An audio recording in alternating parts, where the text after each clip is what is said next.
Pro, à l'heure de retrouver l'avocat des causes perdues. Bonjour Mathieu Noël. Bonjour Dimitri, bonjour à tous. Mathieu, en début de semaine, Instagram, WhatsApp, Messenger, toute la constellation Facebook a été victime d'une panne mondiale inédite, la plus grave jamais constatée. Elle a duré 6 heures. 6 heures, une éternité. Vous représentez aujourd'hui un collectif d'usagers en colère qui porte plainte contre Facebook. En colère, l'euphémisme est insultant pour mes clients qui ont vécu l'enfer, Monsieur Pavlenko, et je pèse mes mots. Alors évidemment, ceux qui ont connu le monde d'avant les réseaux sociaux, Monsieur Bétou par exemple, qui envoie encore ses chroniques par pneumatique, ne peuvent pas mesurer l'ampleur du préjudice. Il est colossal. Imaginez-vous 6 heures sans pouvoir liker une vidéo de chat tombant dans un panier à linge. 6 heures sans pouvoir poster la photo de cette blanquette de veau twistée que vous venez de déguster dans le dernier restaurant bistronomique conseillé par le fooding, #foodporn, #tant pis pour les calories, #on est des fous. Mais il y a plus grave, Monsieur Pavlenko. Instagram HS, WhatsApp en rade 6 heures d'affilée, et c'est toute la réalité de nos vies qu'on ne connaissait plus finalement qu'à travers le prisme enchanteur des écrans qui soudain nous éclate à la gueule dans toute sa médiocrité. Il faut bien réaliser que la plupart de mes clients et de mes clientes n'avaient pas vu leur conjoint, sans filtre Snapchat j'entends, depuis des années. Imaginez le choc. Les témoignages sont bouleversants. J'en prends quelques-uns au hasard. Dimitri P. de Ville d'Avray. Oh non. J'ai réalisé que ma femme n'était pas ma femme, en tout cas pas celle que j'avais épousée à la mairie.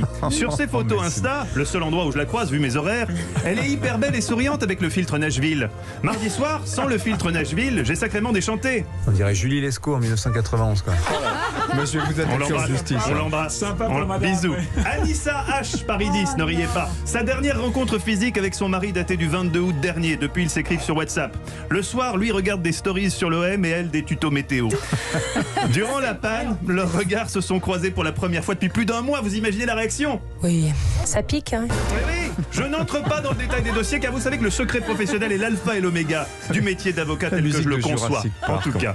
Mais une chose est sûre, de par l'incurie technique de Facebook qui a été incapable de solutionner la panne dans un temps acceptable, des milliers d'usagers ont eu le temps de réaliser qu'ils ne vivaient pas avec Léa Seydoux, mais plutôt avec Léa Saint-Doux. Pire. Après s'être réchauffé une pasta box saveur bolognaise d'antan et l'avoir consommée en 9 minutes devant l'heure des pros, faute de pouvoir ensuite s'isoler chacun de son côté sur son iPad avec ses AirPods, comme c'est le droit imprescriptible de tout couple en 2021, il leur a fallu procéder à l'impensable, se parler. Un rendez-vous en terre inconnue pour beaucoup de couples qui ne s'étaient pas parlé depuis l'automne 2013. Il a fallu faire semblant de s'intéresser à l'autre, façon acteur studio. Alors ma chérie, cette réunion avec les Allemands, c'était bien ? Super. Et toi mon bichon, cette présentation PowerPoint sur l'analyse coût-bénéfice de l'utilisation des polymères de synthèse décarbonés dans la chaîne de production du coton biohydrofuge, ils ont aimé ? Ah, génial. Bref. Dès 21h03, 80% des couples étaient au bord du divorce. 1 minute de plus de cet insoutenable dîner sans portable et on allait aborder la question fatidique, le point Godwin du couple. Je te poserai une petite question sur Zemmour. Non, Dimitri, non, l'autre point Godwin du couple, le mariage. J'ai dit, c'est le même effet, on s'engueule à la fin, on s'engueule. Et mardi soir, on n'avait pas fini de s'engueuler, puisqu'après avoir découvert qu'on avait un conjoint, et accessoirement à quoi il ressemblait, certains se sont également souvenus qu'ils avaient des enfants adolescents. Des ados qui ont normalement le bon goût de rester cloîtrés dans leur chambre à poster sur Insta des citations de Paulo Coelho dans un nuage de bœuf. Vous avez des ados. Mais qui là, désœuvrés, se sont acheminés mollement vers le salon pour que vous les occupiez, vous qui, hélas, ne vous souveniez même plus de leur prénom. Comment il s'appelle Oh merde.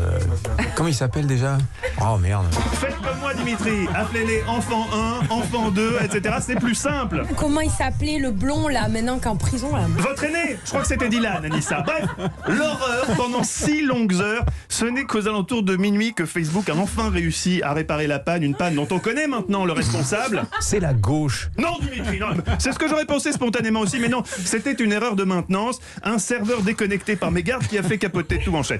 Les conséquences sont effroyables. Là aussi, j'ai des témoignages édifiants concernant ce que les gens ont fait pour tromper l'ennui, mais ils sont si choquants que je me refuse à vous les livrer. Bon, sous couvert d'anonymat, je peux juste vous révéler qu'un de mes clients les plus meurtris en désespoir de cause a commis l'irréparable. Je suis allé sur le site nadinemorano.fr. En être réduit à aller sur le site nadinemorano.fr, ça relève même plus du préjudice moral, mais carrément de la Convention de Genève sur la torture. Zuckerberg, on va pas te lâcher.